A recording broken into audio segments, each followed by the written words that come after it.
a Look, the podcast bringing back a personal pop culture recommendation with Rin and Roger. Show me what you got. Hi everyone, my name is Rojo and welcome to Give It a Look podcast. I'm here with the best co-host in the whole world, Rin. Rin. Yes. For $1 million dues. Yes. What is the greatest podcast in the world? Is it A, The Joe Rogan Experience, B, Give It a Look, C, Yes, or D, What's a Podcast? Lock in D, Eddie. What's a podcast? Sorry, you're going home with $32 dues or something. You didn't even use a lifeline or anything. You backed your gut, didn't you? Phone a friend? Who would you phone if you were on Millionaire? That's a good question. I don't know. I'd have to make sure it's someone who answers their phone though, so it wouldn't be my partner. Yikes. We are celebrating an interesting little geographical phenomenon here at Give It a Look. We now have listeners in Switzerland, in Italy, and in Egypt. How about that? Which one of those three destinations would you like to visit the most, you reckon, Red? I'm going to say maybe Switzerland. I think it's quite multicultural as well because there's a lot of French, Italian, German, they speak everything. So that'll be quite a good it'll be a bit of everything really, wouldn't it? Dem Alps. Dat chocolate. Yes, yeah, exactly. You do the Sound of Music and spin around or something. Well, if you're spinning around on the Swiss Alps while listening to us, thank you for tuning in. We really appreciate it.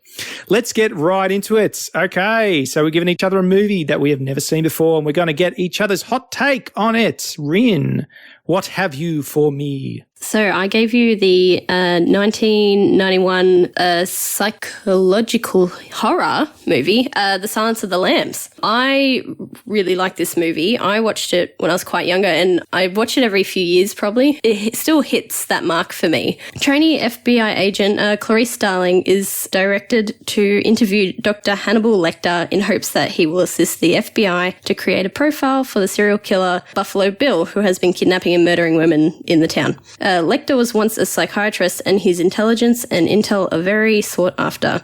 We find that Lecter is being held in a high security psychiatric hospital due to his cannibalistic nature. It's not really an ideal citizen. I wonder what Armie Hammer would have to say about this.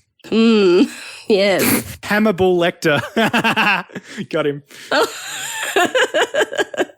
Throughout the film, we witness Clarice and Lecter's interesting relationship as Lecter trickles clues and information to Clarice in order for her to hunt and track down Buffalo Bill using the quid pro quo method, or in other words, favor for a favor or information for information. And during the film, we learn the ins and outs of Lecter's mind and capabilities while also getting an idea and understanding of Clarice and her eagerness to prove herself as an FBI agent. So it's very interesting, their relationship. You can kind of tell there's this, I want to say a mutual respect in a way, but I'm very curious to hear your opening thoughts. This was a very good film. It's well loved by very many. Obviously, the subject matter is tricky, and that's probably the only reason why it's revered in certain circles rather than being like a Shawshank Redemption type, really up there kind of thing. I've never read any of the Thomas Harris books, have not seen any of the Anthony Hopkins as Hannibal Lecter films. However, I did see the 2013 to 2015 Hannibal TV series, which was on NBC. I wouldn't be able to stomach it nowadays. There were a few comparisons I was making. For example, it features some of the same characters, and I was thinking, oh yeah, Lawrence Fishburne, that was Jack Crawford, and Sean Chilton was very interesting because he's played very well in the series as this kind of eccentric tweed-suited guy, and he was exactly the same here. So that felt nice and comfy. He kind of has his own designs and own plans for his inmates, I suppose. Raul Esparza plays him in the TV series. This felt like a slow burn novel, which is where it's kind of come from. It's mostly suggestively violent rather than explicit, although there's a fair bit of that. I really liked Clarice as a character, and I think putting a young professional woman at the center of this story definitely lends a certain charge, if you like, to the story, definitely a sexual charge. She's navigating her way through a male-dominated field. There's a lot of scenes of her kind of being leered at and hit on and whatever, and the way that she has to push through. And I appreciated them showing both her strength and her vulnerability throughout the film and the various investigations that she heads up. Buffalo Bill, which just reminds me of Buffalo Bill, those little ice creams that I used to get as a kid. Funny story. So I was a one-time Family Guy stan, and Chris Griffin, voiced by Seth Green. Seth Green based Chris Griffin's voice off Buffalo Bill.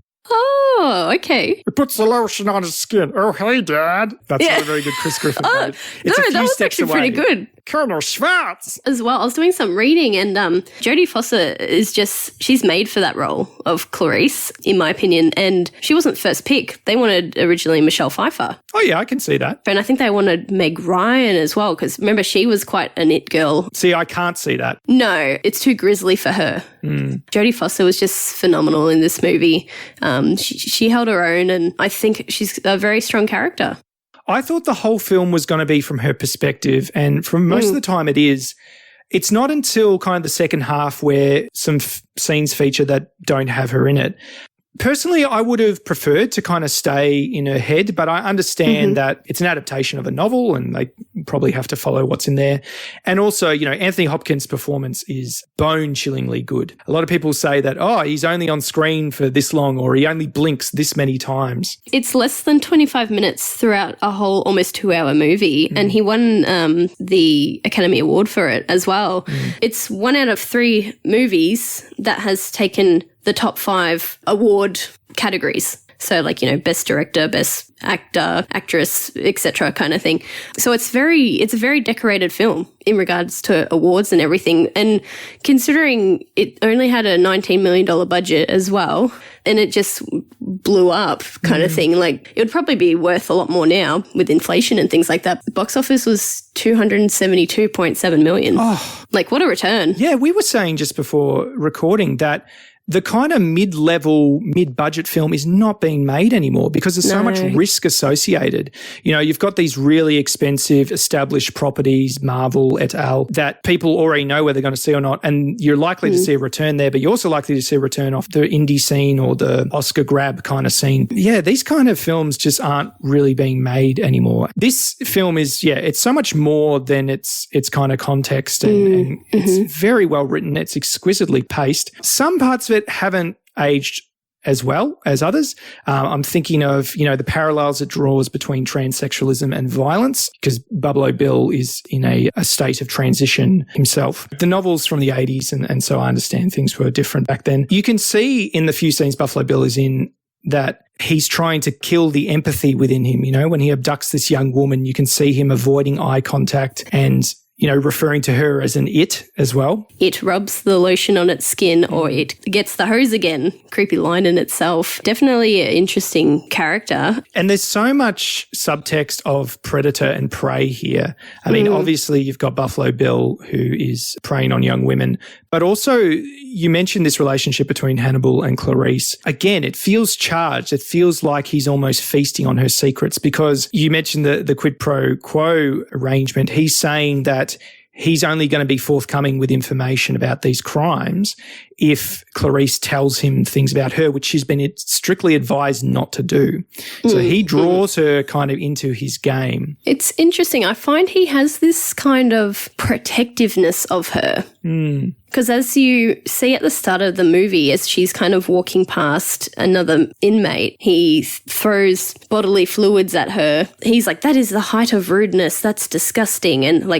And then he takes it upon himself to, just with his words, obliterate this other inpatient who does not fare well later on. But he has a code. A man's got to have a code, as The Wire says, and his is pretty tilted. But, we finished the film with him saying that he's not going to come after Clarice because he feels that the world is more interesting with her in it. Like I said, I really would have liked it to all kind of stay in Clarice's head, but I understand everyone loves to see the big bad wreak havoc, and you get plenty of that in the second half as well. It becomes very good when he's transferred away from the first hospital. It all becomes very interesting, and that's where you kind of you're sitting on the edge of your seat going, what's going to happen next? Actually, you know how I love Grey's Anatomy. So Catherine, who is abducted by Buffalo Bill, she is played by Brooke Smith, and she played Dr. Erica Hahn in Grey's Anatomy. So there's my little drop for you. It's a big show. It's a big cut. I mean, it's been going for 17 seasons. So I think everyone's they're all like 18 seasons. Yeah, you know me. I always need to drop a Grey's Anatomy reference in here somewhere. Yeah, I love it. You know, in that monologue where they kind of go into the origins of the name of the film is quite compelling. You know, Clarice is, you find out small pieces about Clarice's past and what she's kind of trying to compensate for. So you get the sense that her whole soul is kind of on the line in this case. And yeah, Jodie Foster, just fantastic. Like I said, strength, vulnerability, bravery. You're on the edge of your seat in that last act as well. It's a shame, I suppose, in a way, she didn't reprise her role in the sequel. Julianne Moore was playing Clarice. Well, it was 10 years later or something, wasn't it? Yeah. But actually, I would be really curious to watch Clarice, a TV show based on her. Oh, okay. Yeah. So that would be quite an interesting watch. And that stars Rebecca Breeds. Yes, Rebecca Breeds. She's an Australian actress. She was on Home and Away. Ah, Home and Away, the Grey's Anatomy of Australian TV. Yep. I'm glad you enjoyed it. Please tell me, what's your verdict? My verdict is, if you can stomach the subject matter, it's definitely give it a look. You know, this film is a little bit older than me. It was a valuable experience to see why it is so revered in the kind of psychological thriller circles, if you like. Yeah, give it a look. And if you'd like to watch The Silence of the Lambs, it's currently streaming on Stan. Okay, on to my recommendation for you, Rin. I've given you the 2008 Best Picture Oscar winner, Slumdog Millionaire, directed by Danny Boyle. So Slumdog Millionaire centers on Jamal, who finds himself on the Indian version of Who Wants to Be a Millionaire. And he's going for the $1 million question, or the 10 million rupees question, or what not. In the opening, this is juxtaposed with scenes of him being quite brutally tortured at a different location. And he seems to be being interrogated as to whether he's a cheat or not. The people torturing him seem to be convinced that he's cheated because he's very poor. He's just from the slums of India. Yeah, like how would he know on earth, all this stuff? How would he know all these, the answers to these complicated questions? But Jamal has somewhat of a photographic memory.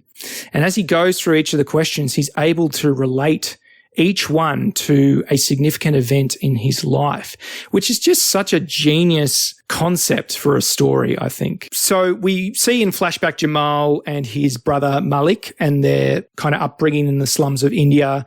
We see them lose their mother at a young age, and they kind of go off on their own and try to survive. So they're often grifting in different areas. They're stealing or they're conning in different ways. They eventually fall in with a gangster of sorts who is extorting children for in some pretty heinous kind of ways.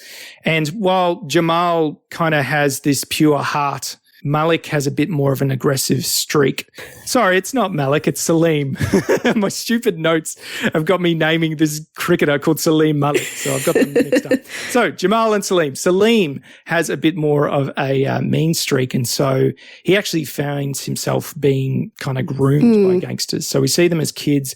Oh, as well, when they're kids, they make friends with a young girl called Latika, but they're separated at one point. And then as kind of young teenagers, Jamal has a plan to try and find Latika. Now, Salim is not as keen on this as Jamal is, but he believes that he can find her because they were childhood friends and he loves her, you know. And then we see them again as older men, and this is all kind of told in flashback. So this is a love story. This is a crime story. This is a story of two brothers taking very different paths in life. In my opinion, exceptionally filmed, exceptionally scored, and great music choices from Boyle as well. Opening thoughts, Rin? Unfortunately, I didn't like this film as much as I thought I was going to. Not that it's a bad film, like by any means. Like I like all the ideas behind it, and I like that there's that flashback, you know, where each question relates to a part of their childhood and etc. I don't know. I was just kind of finding certain parts really slow and certain acting not as great by certain cast members, I suppose. I found myself on my phone a lot, a bit bored with certain parts. Like there are certain parts that I did like there's a scene where Jamal is his brother, like they have like a toilet they rent or something. And, you know, this guy comes and he wants to, you know, go to the toilet and, you know, Jamal's in the toilet and Salim's like, hurry up, get out of there kind of thing. And then anyway, he doesn't and then locks him in there. And, you know, a big celebrity comes in the chopper and he's like, oh, I need to go see him. Let me out of the toilet. But the only way he can get out is by like jumping in like the cesspit, like, which is just all this poo, you know, running to this celebrity to try and get his autograph. And that part really cracked me up. I don't know if I needed a love story in this again. I think I've mentioned that before in a few things. I just don't know. It didn't need to be there. I felt like it was a bit unnecessary. I don't know. Maybe it did I guess it did kind of fit in with certain parts. But yeah, I know. What are you going to say? Danny Boyle has a certain filmmaking style in that he often makes fairy tale like stories out of typically kind of dark subject matter. So he's well known for Trainspotting, which is of course about heroin addiction. I think that was another movie I actually felt really uncomfortable watching was Trainspotting. But I love Yesterday. He did Yesterday and I love that movie. Well, I imagine you might have loved it because I think it was co-written by Richard Curtis. Yes, so and I'm a big fan of his. Yeah, he had someone else on board to bring their kind of flavour. That would be it. 127 Hours is one of my favourites. So this is Aaron Ralston getting his arm stuck in the boulder. Yeah, he's got a particular style. You know, he's often doing these super low frame rate shots. He loves his tilts as well. Even the subtitles are not static on the screen. They're kind of moving their different positions. So there's very much a sense of pace to everything. The film somewhat pulls its punches in its portrayal of some of the things in India. For example, there's a short scene in for lack of a better term, a red light district in India where, you know, it gets the point across about what's kind of happening without being too graphic. And probably the same with the poverty as well. I think if you were really to show what happens here, like it would just be the most depressing thing ever. Do you know what I mean? Yeah. And so he applies this kind of fairy tale filter to, I don't know, at least give some kind of levity or framing to what's happening. I was kind of thinking, not exactly same for same, but it kind of reminded me of, it was like a storytelling of sorts, similar to like Forrest Gump. And you know how like throughout the film, there's all these flashbacks of how he got to where he is. And it kind of reminded me a bit of that. I laughed a little bit as well because did you find that Salim looked a little bit like Bruno Mars? Actually, yeah. It's quite distracting, isn't it? I didn't like the actor who played him as an adult, but I preferred the kid actors. I thought they were better at portraying him, to be honest, because the adult Salim still sounded like he was 12. But he's supposed to be the old, I don't know. I was like, but you're right, he did look like Bruno Mars a bit. And what did you make of Latika? Because I think Danny Boyle chose a true Indian princess in Frida Pinto. I thought she looked not the age that she's supposed to look. I get really miffed when like there's not proper casting or the person doesn't look that age. Like you can tell she's like in her mid-20s or something like that, but she's probably supposed to be playing this like 17, 18-year-old girl. And I'm like, no, she's not, mate. But I do want to praise Dev Patel's work in this because he's amazing. I really loved him in Skins. That's the first time I knew who he was. Obviously then went to Slumdog Millionaire and he's done like so much after that. He's been in, you know, movies like Lion as well. The Last Airbender. Oh, I don't think anyone talks about that, do they? Oof. But yeah, that obviously just really shot him into, I think, Hollywood essentially as well. Let's focus on the music, both licensed and original. So you've got, MIA's Paper Planes in here. You've got Jai Ho, of course, under the end credits with a great little sequence that they did for the credits there. I think that Latika's theme by A.R. Rahman is a really beautiful piece of music and something that I'd happily listen to outside of the film. It's okay. Okay. It was funny because at the end, obviously I was like, oh, yep, they got to do a Bollywood dance scene at the end, end it on a note. I always just love dancing in movies, to be honest, because when no one's watching, you can practice in private, you know, like High School Musical. I hadn't seen this for a number of years before rewatching it. And I will grant that I probably didn't love it as much as I did when I first saw it. I still really like it as a film, though, because just showing a different story in a different setting. Like, it wasn't a bad film. I was just not captured by it, I think, is probably a good term. It wasn't clutching me in. India is a country of like 1.3 billion people. And for someone who was so poor, trying to actually track down an individual, you can imagine how hard it would have been. Like the only reason he's able to do it is because he ends up working as a call center in Jamal. Salim very much has this eat or be eaten kind of mentality. And so he, like you said, he's kind of groomed by these gangsters. Actually, it did open my eyes to something that I had not really considered before, which was all these kids that were taken to this quote unquote orphanage and made to sing, and if they were good singers they would blind them and turn these kids into beggars because they make double the money. And that actually really made me really sad because I was like, that is probably something that happens. And that's terrifying. And walking around the street, if you saw these kids begging, it would be really hard to tell if it was just them or if they are a part of kind of an exploitative group. You see in the film, they get lured in with food, with square meals. With Coke. With Coke. Coca-Cola, that is. Yeah, well, it might be all kinds of things. So what's your verdict? I'm going to have to say give it a miss. All good in the hood. If you would like to watch Slumdog Millionaire, it is currently streaming on Stan. And if you'd like to put in your 2 cents about either of the films we've discussed today, you can reach out to us on social medias. Where would that be, Rin? Yes, so on Instagram and Twitter, our handle is @giveitalookpod. And if you want to go old school, you can email us, which is giveitalook1@outlook.com. Looking forward to next week. We're entering a new month and we're calling it, drumroll please,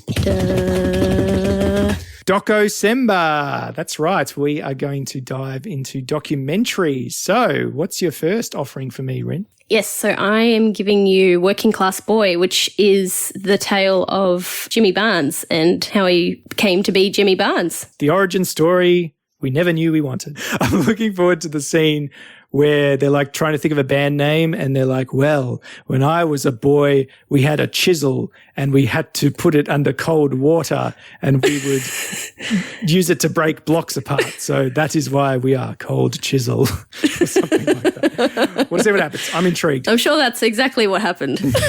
And I'm going to give you Crip Camp, an American Revolution, which is a kind of expose into an American summer camp which was run exclusively for young people with disabilities and the life stories of some of these children.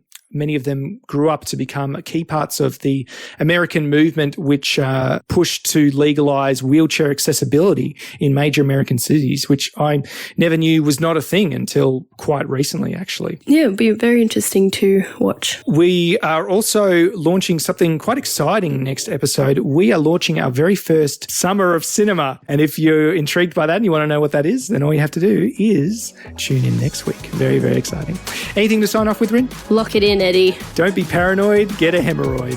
All right, everyone. We'll see you next time. Bye. Bye.